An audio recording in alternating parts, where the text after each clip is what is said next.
ঐতিহাসিক ক্ষণৰ সাক্ষী হৈছে আজিৰ দিনটোত অসমবাসী কিয়নো আহোমৰ স্মৃতি বিজড়িত চৰাইদেউ মৈদামে পাইছে স্বীকৃতি বিশ্ব ঐতিহ্য ক্ষেত্ৰৰ তালিকাত অন্তৰ্ভুক্ত হৈছে চৰাইদেউ মৈদাম দিল্লীত চলি থকা ইউনেস্কোৰ বৈঠকতে ঘোষণা কৰা হৈছে অসমৰ তৃতীয়খন বিশ্ব ঐতিহ্য ক্ষেত্ৰৰ স্বীকৃতি লাভ কৰিলে চৰাইদেউ মৈদামে আৰু এয়া দেখুৱাইছো আমি দিল্লীত অনুষ্ঠিত হৈ থকা ইউনেস্কোৰ বৈঠক উৎফুল্লিত অসমৰ প্ৰতিজন প্ৰতিনিধি উৎফুল্লিত ভাৰতৰ প্ৰতিজন প্ৰতিনিধি কিয়নো ভাৰতৰ এখন গুৰুত্বপূৰ্ণ ৰাজ্য উত্তৰ পূৰ্বাঞ্চলৰ এখন গুৰুত্বপূৰ্ণ ৰাজ্য অসমৰ অন্তৰ্গত চৰাইদেউ জিলাৰ আহোমৰ স্মৃতি বিজড়িত ঐতিহ্য বিজড়িত যে মৈদাম সেই মৈদামে বিশ্ব ঐতিহ্য ক্ষেত্ৰৰ স্বীকৃতি পাইছে ইতিমধ্যে অসমৰ পৰা পূৰ্বতেও দুখনকৈ ক্ষেত্ৰই পাইছে এই স্বীকৃতি কাজিৰঙা ৰাষ্ট্ৰীয় উদ্যানৰ লগতে মানস ৰাষ্ট্ৰীয় উদ্যানে লাভ কৰিছিল এই স্বীকৃতি আৰু চৰাইদেউ মৈদামে এবাৰ এই সাংস্কৃতিক বিভাগত বিশ্ব ঐতিহ্য ক্ষেত্ৰৰ স্বীকৃতি লাভ কৰাক লৈ উৎফুল্লিত হৈ পৰিছে অসমবাসী চৰাইদেউবাসীৰ লগতে সমগ্ৰ ভাৰতবাসী কিয়নো চৰাইদেউ মৈদামৰ যি ঐতিহ্য আছে চৰাইদেউ মৈদামৰ যিসমূহ বুৰঞ্জী আছে সেই বুৰঞ্জীক লৈ গৌৰৱ কৰাৰ থল অসংখ্য আৰু সেই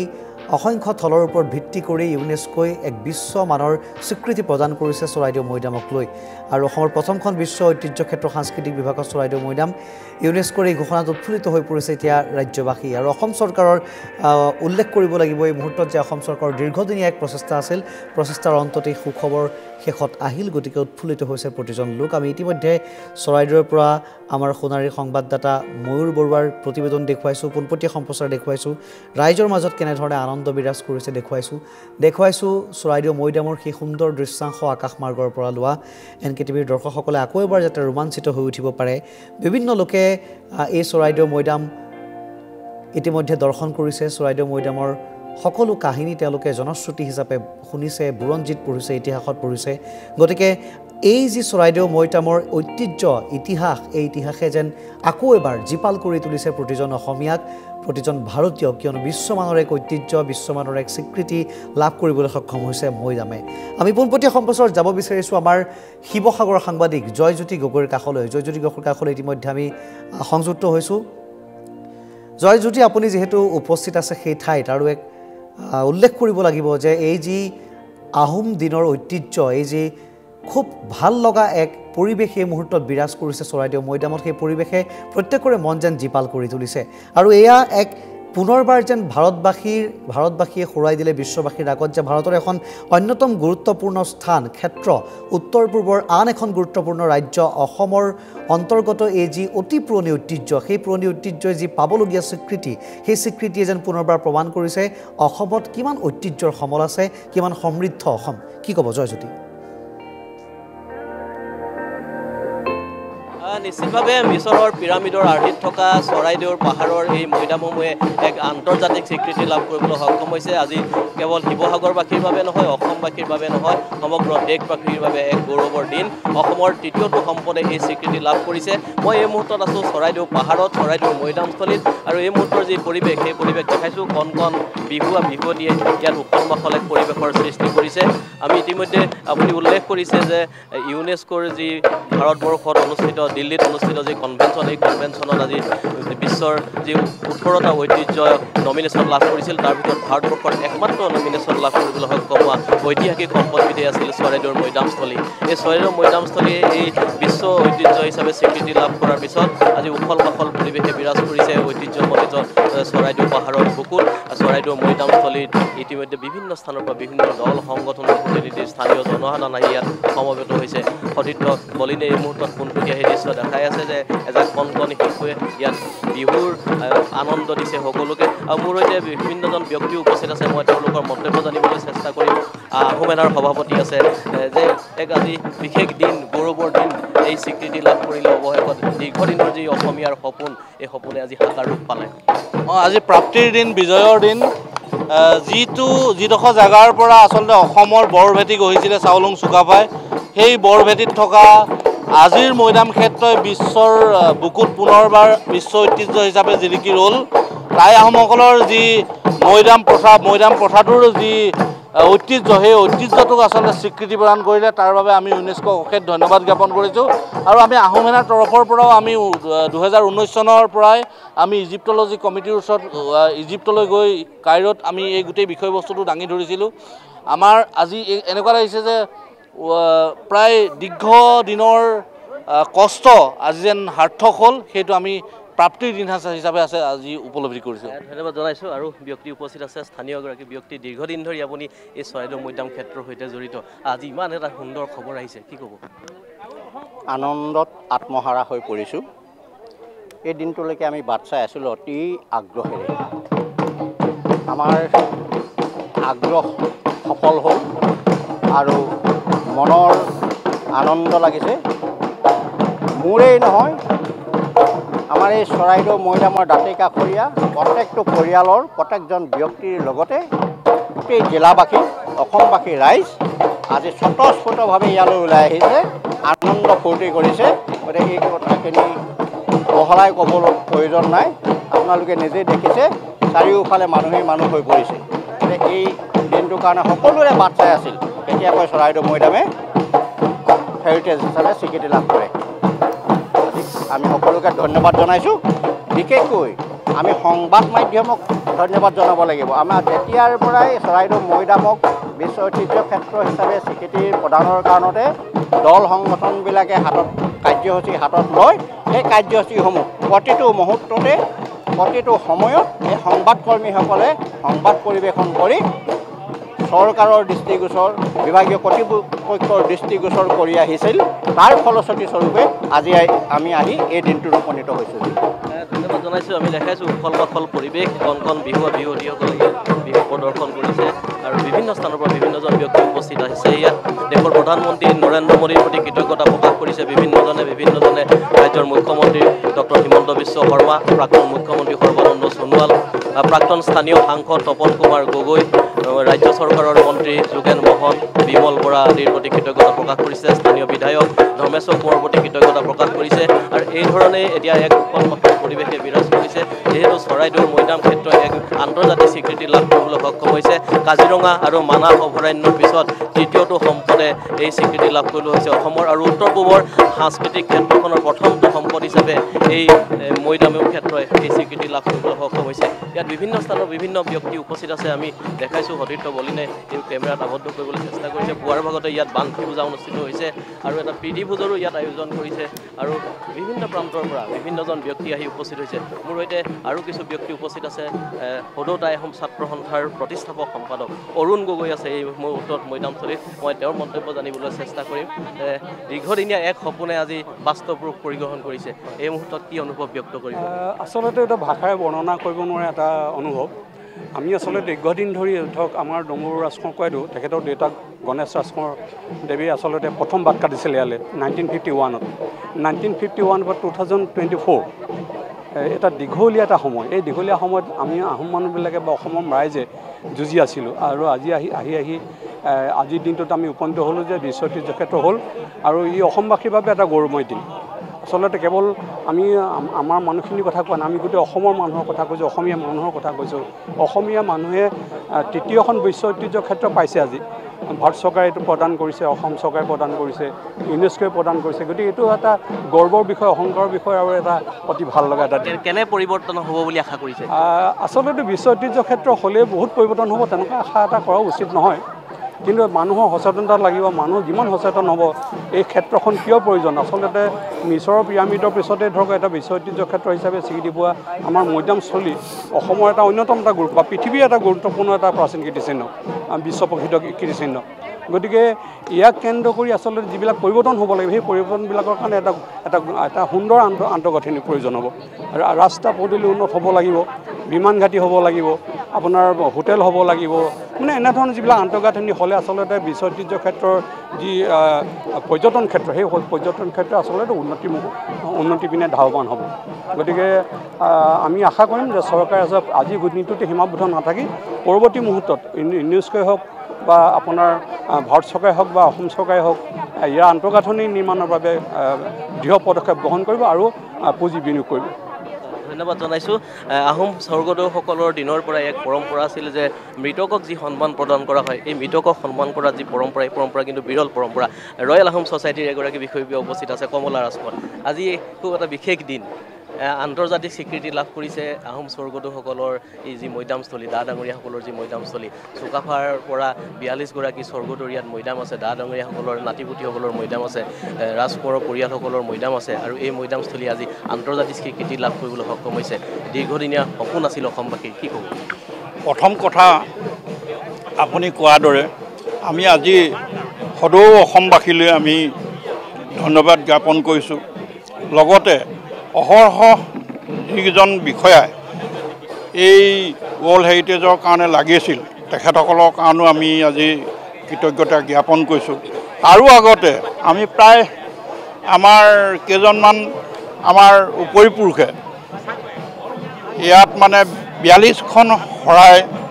দি আছিলে সেইজনকো আমি আজি স্মৰণ কৰিছোঁ বিশেষভাৱে আমাৰ মণ্ডল বাগান বুলি কয় মণ্ডল বাগানৰ এজনকে আদি কৰি ইয়াত যিসকলে তেতিয়াৰ পৰা আৰম্ভ কৰিছিলে সেইসকলক আমি আজি সোঁৱৰিছোঁ লগে লগে আজি যে আমি অসমবাসী এটা নতুন প্ৰাণ পাইছোঁ বুলি ভাবি লৈছোঁ কাৰণ আজি অসমীয়া মানুহে পৃথিৱীৰ আজি দৰবাৰত মানে চিনাকি হ'বলৈ সক্ষম হৈছে তাৰ কাৰণে আমি বহুত ধন্যবাদ দিছোঁ আৰু বহুত আমি আজি গৌৰৱ অনুভৱ কৰিছোঁ ধন্যবাদ জনাইছোঁ তাইৰ পৰা কাৰ্যকৰী হোৱা বুলি ভিগু হাতেমুৰি আছে কি ক'ব এটা বিশেষ আমি গৌৰৱ অনুভৱ কৰিছোঁ যে আমাৰ চাওফাসকলৰ মৈদামস্থলী আজি বিশ্ব ঐতিহ্য ক্ষেত্ৰলৈ গৈছে তাৰ কাৰণে আমি অসম চৰকাৰ আজি প্ৰচেষ্টাক ধন্যবাদ জনাইছোঁ আচলতে আহোম সংগঠন বা আহোমৰ সকলো শ্ৰেণীৰ ৰাইজে চৰাইদেউ মৈদাম বিশ্ব ঐতিহ্য ক্ষেত্ৰত যোৱাৰ ক্ষেত্ৰত সকলোৱে প্ৰাৰ্থনা জনাইছিল আমি কামনা কৰিছিলোঁ কিন্তু বিগত চৰকাৰসমূহে যেনেধৰণে ব্যৱস্থা ল'ব লাগে তেনেকৈ লোৱা নহ'ল কিন্তু এইবাৰ এইখন চৰকাৰে যি কাৰ্যব্যৱস্থা ল'লে তাৰ কাৰণে চৰকাৰক ধন্যবাদ জনাইছোঁ যাতে চৰাইদেউ বিশ্ব ঐতিহ্য ক্ষেত্ৰলৈ গৈছে ইয়াত চাওফাসকলৰ মৈদামস্থলী আজি বিশ্ব ঐতিহ্য ক্ষেত্ৰৰ বিভিন্ন প্ৰান্তৰ ব্যক্তিসকলে আজি অধ্যয়ন কৰিব যে আজি ইয়াত চৰাইদেউ বুলি কোৱাৰ লগে লগে আহোমৰ প্ৰথম ৰাজধানীৰ কথা আহিব আহোমে 600 বছৰ ৰাজত্ব কৰাৰ কথা আহিব গতিকে গোটেই কথাখিনি বিশ্ব গম পাব গতিকে তাৰ কাৰণে তাতকৈ গৌৰৱৰ দিন হিচাপে আমি আছে বুলি আমি ভবা নাই যে আজি আমি গৌৰৱৰ দিন হিচাপে অতিবাহিত কৰিছোঁ সকলো শ্ৰেণীৰ ৰাইজে আজি উপভোগ উৎসৱ অনুভৱ কৰিছে আপোনালোকে নিজে দেখিবলৈ পাইছে ধন্যবাদ জনাইছোঁ উখল মাখল এক পৰিৱেশে বিৰাজ কৰিছে আমি পুনৰ এই বিহুৰ মাজলৈ NKTV দৰ্শকসকলক লৈ যাব বিচাৰিছোঁ যে 1228 খ্ৰীষ্টাব্দতে চুকাফাই আহি চৰাইদেউত ৰাজধানী প্ৰতিষ্ঠা কৰিছিল আৰু তাৰ পৰৱৰ্তী সময়ত 600 বছৰ সুদীৰ্ঘকাল অসমত ৰাজত্ব কৰিছিল এই ৰাজবংশই আৰু পৰৱৰ্তী সময়ত এই চৰাইদেউ মৈদামস্থলীত টাই আহোমৰ পৰম্পৰা ৰক্ষা কৰি ইয়াতে স্বৰ্গদেউসকলৰ লগতে দা ডাঙৰীয়াসকলক মৈদাম দিছিল আৰু ইয়াতে সেই মৈদামসমূহ আছে আৰু এই মৈদাম ক্ষেত্ৰে আজি স্বীকৃতি লাভ কৰিছে আৰু এই মুহূৰ্তত যি চৰাইদেউৰ মৈদামস্থলীৰ পৰিৱেশ সেই পৰিৱেশ পোনপটীয়াকৈ আমি যি কণ বিহুৱা বিহুৱতীয়ে তেওঁলোকৰ মাজলৈ লৈ যাব বিচাৰিছোঁ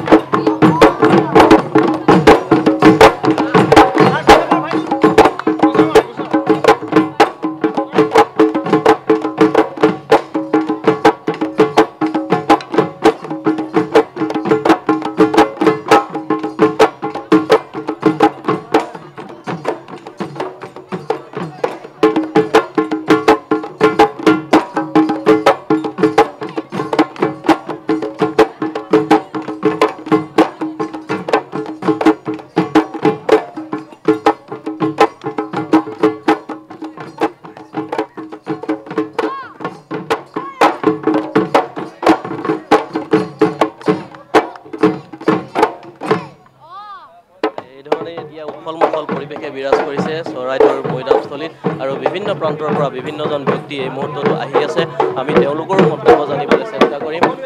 ইতিমধ্যে উল্লেখ কৰিছোঁ যে চৰাইদেউৰ এই মৈদামস্থলী আন্তৰ্জাতিক স্বীকৃতি লাভ কৰাৰ পিছতে এতিয়া বিভিন্ন প্ৰান্তৰ পৰা বিভিন্নজন লোক আহি উপস্থিত হৈছে আৰু এই উখল মাখল পৰিৱেশক নিজকে বিলীন কৰিছে সতীৰ্থ বলিলে দেখাব এই মুহূৰ্তৰ চৰাইদেউ মৈদামস্থলী যি পৰিৱেশ আমি পোনপটীয়াকৈ দেখাবলৈ চেষ্টা কৰিছোঁ আৰু বিভিন্ন স্থানৰ পৰা যিসকল ব্যক্তি আহিছে এই ব্যক্তিসকলে এটাই আশা কৰিছে যে আন্তৰ্জাতিক স্বীকৃতি লাভ কৰাৰ পিছত বিশ্ব ঐতিহ্য ক্ষেত্ৰ হিচাপে এই মৈদামস্থলীয়ে স্বীকৃতি লাভ কৰাৰ পিছত যাতে ইয়াৰ আন্তঃগাঁথনিৰ উন্নয়ন হয় দেশী বিদেশী পৰ্যটকসকলৰ আগমনৰ কাৰণে যাতে কোনো অসুবিধাৰ সৃষ্টি নহয় এনেধৰণৰ আশা সকলোৱে কৰিছে পুৱাৰ ভাগত আমি ইতিমধ্যে উল্লেখ কৰিছোঁ যে বানফি পূজা অনুষ্ঠিত কৰা হ'ল বানফি পূজাৰ পিছত এতিয়া প্ৰীতি ভোজৰো আয়োজন কৰিছে আৰু ব্যক্তি উপস্থিত আছে আপোনাৰ লগত অকণমান কথা পাতিম যে চৰাইদেউ মৈদামস্থলীয়ে এক আন্তৰ্জাতিক স্বীকৃতি লাভ কৰিছে আৰু এই স্বীকৃতিৰ পিছত আজি সকলোৱে আনন্দিত সকলোৱে উৎফুল্লিত আপুনি কি ক'ব দীৰ্ঘদিন ধৰি এই দাবী উত্থাপিত হৈ আহিছে সঁচাকৈ আজি আমাৰ কাৰণে অতি আনন্দৰ দিন অসমবাসীৰ কাৰণে গোটেই আজি আনন্দৰ দিন কিন্তু আমাৰ চৰাইদেউবাসীৰ কাৰণে আজি অতি বেছি আনন্দৰ দিন কাৰণ আমি একদম একেবাৰে ইয়াৰ স্থানীয় বাসিন্দা আমি ইয়াতে থাকি ডাঙৰ দীঘল হৈ পানি উমলি ডাঙৰ দীঘল হৈছোঁ গতিকে আমাৰ চৰাইদেউ বিশ্ব ঐতিহ্য ক্ষেত্ৰৰ পৰা আমাৰ 43 নম্বৰ ভাৰতৰ 43 নম্বৰ বিশ্ব ঐতিহ্য হিচাপে ডিক্লেয়াৰ হৈছে আজি আমি তাৰ কাৰণে পৰম আনন্দিত আৰু আমি সেইকাৰণে আমাৰ অসম চৰকাৰৰ মাননীয় মুখ্যমন্ত্ৰী মহোদয়ৰ লগতে ভাৰত চৰকাৰৰ মাননীয় প্ৰধানমন্ত্ৰী মহোদয়ক আমি ধন্যবাদ আৰু কৃতজ্ঞতা জনাইছোঁ আৰু এই বিশ্ব চৰাইদেউ মৈদামসমূহ বিশ্ব ঐতিহ্য ক্ষেত্ৰৰ ৰূপায়ণৰ ক্ষেত্ৰত যিবিলাক ব্যক্তিয়ে মানে কাম কৰি আছিলে আমাৰ ডক্টৰ কে.চি. নাৰিয়ালৰ পৰা আৰম্ভ কৰি আমাৰ আৰ্কিঅলজি ডাইৰেক্টৰ ডিপি ৰাণী কুলীয়া নৱজ্যোতি দেউৰী আৰু লগতে আমাৰ স্থানীয় বিধায়ক ধৰ্মেশ্বৰ কৰ্ণিবে যি অক্লান্ত পৰিশ্ৰম কৰিছিলে তাৰ আজিকালি সেই সাৰ্থকতা লাভ হৈছে আৰু আমিও এই ক্ষেত্ৰত আমি তেখেতসকলক ধন্যবাদ জনাইছোঁ আৰু সঁচাকৈ এই আনন্দ আমাৰ আজি একেবাৰে আমি প্ৰকাশ কৰিব নোৱাৰা আনন্দ আমি খুব অতি সন্তোষিত পাইছোঁ ধন্যবাদ জনাইছোঁ আলফাৰ প্ৰাক্তন সভাপতি অৰবিন্দ ৰাজখোৱা আমি তেওঁৰ মন্তব্য জানিব বিচাৰিম ইতিমধ্যে ইয়াত আহি তেওঁ উপস্থিত হৈছে নিশ্চিতভাৱে আমি আজি একেবাৰে তাৰমানে ঘোষণাটো কৰাৰ আগমুহূৰ্তলৈকে হ'ব নহয় এনেকুৱা এটা মানে উদ্বিগ্নতাত আমি আছিলোঁ য'ত নেকি শেষ মুহূৰ্তত চূড়ান্তভাৱে ইয়াৰ ঘোষণাটো আহিল আমি নিশ্চিত হ'লোঁ এনেকুৱা ঘোষণা এনেকুৱা আশা এনেকুৱা প্ৰতিশ্ৰুতি আমি বহু বছৰ মানে বহু দশক জুৰি আমি পাই আহিছিলোঁ সেইটো কাৰণতে শেষত যদিও আমি নিজে জড়িত এই গোটেই প্ৰক্ৰিয়াটোৰ সৈতে আৰম্ভণিৰ পৰা আমি নিজে জড়িত থকাৰ পিছতো বিশেষকৈ ঘোষণা কৰাৰ ক্ষেত্ৰত স্বীকৃতি পোৱাটোৰ ক্ষেত্ৰত স্বীকৃতি ঘোষণা কৰাটো সম্পৰ্কত আমি চিন্তিত হৈ আছিলোঁ শেষ মুহূৰ্তত যেতিয়া এই আজি আমাৰ চৰাইদেউ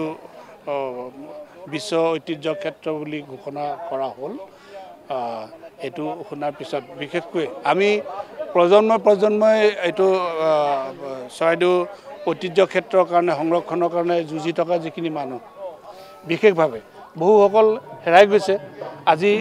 মনতো পৰিছে তেখেতসকলৰ কাৰণে আমি আমাৰ পিতৃপুৰুষসকলেও যুঁজি গৈছে যাৰ কাৰণত 1951 চনত আমাৰ দেউতাহঁতৰ কাৰণতে নিচাদেউহঁতৰ কাৰণতে এখন